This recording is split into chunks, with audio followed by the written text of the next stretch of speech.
Evakuasi pendaki Brasil. Jenazah Juliana diangkut helikopter dari Sembalun ke RS Bayangkara.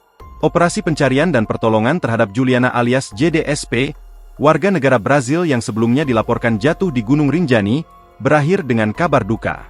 Tim SAR gabungan menemukan korban dalam keadaan meninggal dunia pada Selasa, 24 Juni 2025, di kedalaman sekitar 600 meter. Kepala Kantor SAR Mataram Muhammad Haryadi menerangkan, salah satu personel berhasil mencapai lokasi korban di jurang sekitar pukul 18 WITA di Datum Pound. Setelah pemeriksaan awal, tidak ditemukan tanda-tanda kehidupan pada korban, terang Haryadi. Konfirmasi status meninggal dunia diperkuat setelah 3 personil lainnya menyusul turun dan memastikan kondisi korban. Jenazah kemudian langsung diuraping, dibungkus, untuk persiapan evakuasi.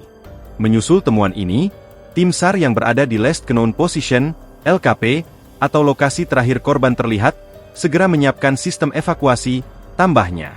7 orang personel melakukan flying camp atau menginap di sekitar lokasi, dengan 3 orang di Ancor Pound kedua, kedalaman 400 meter, dan 4 orang lainnya berada di samping korban, kedalaman 600 meter.